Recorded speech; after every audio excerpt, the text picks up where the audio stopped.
Hello नमस्कार श्री स्वामी समर्थ। स्वागत आहे तुमचं माझ्या YouTube चॅनलवरती। आजचा दिवस तुम्हाला आनंददायक सुख शांतीचा आणि समाधानाचा जाऊ हीच मी स्वामींच्या चरणी प्रार्थना करते आणि आजच्या या नवीन व्हिडिओला सुरुवात करते।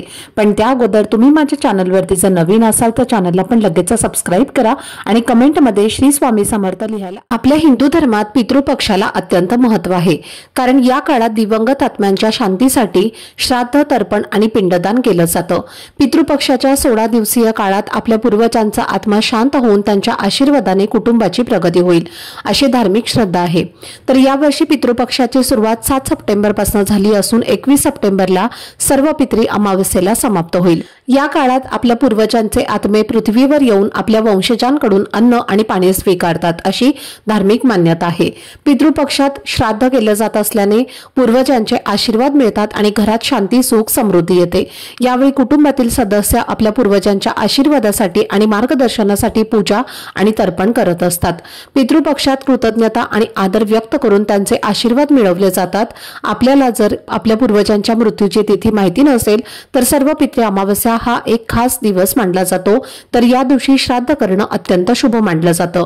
श्राद्ध व तर्पण करणारा व्यक्ती विशेषतः घरातील सर्वात मोठा मुलगा ब्राह्मणांना साधं अन्न देऊन आणि तिळाच्या बिया मिश्रित पाणी अर्पण करून श्राद्ध करतो। त्याचबरोबर घरातल्या कुत्र्या आणि कावळ्यांनी देखील हे अन्न दिलं जातं आणि इतर वस्तूंचं दान देखील केलं जातं।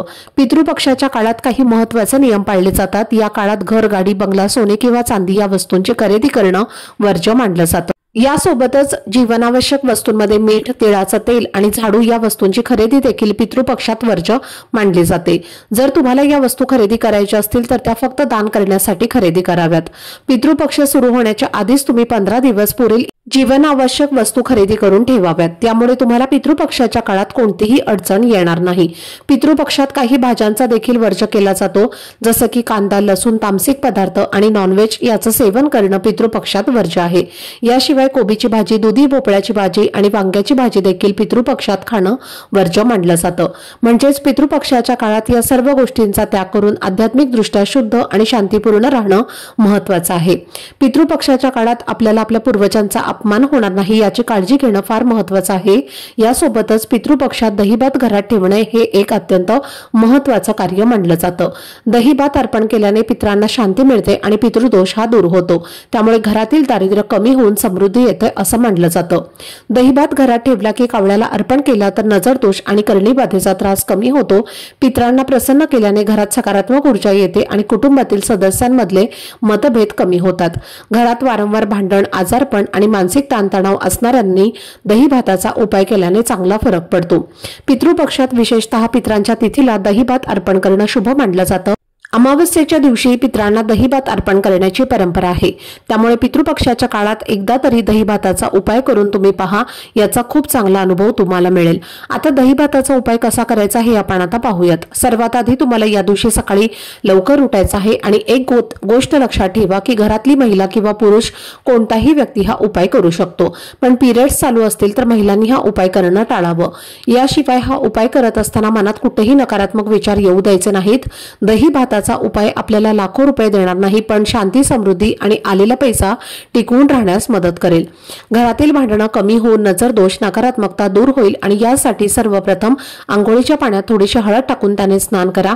त्यानंतर थोडे तांदूळ घ्या आणि ते स्वच्छ धुवा। त्यानंतर तांदळाच्या आधारे भात शिजवा। भात 2 प्लेटमध्ये काढून त्यावरती दही थोडंसं तुम्हाला टाकायचं आहे। दही नक्कीच टाका, कारण हे महत्त्वाचं आहे। भात शिजवताना मिठाचा वापर चुकून सुद्धा करू नका। जर तुमच्याकडे शिळा भात असेल तर तो सुद्धा या उपायासाठी तुम्हाला वापरता येणार नाही।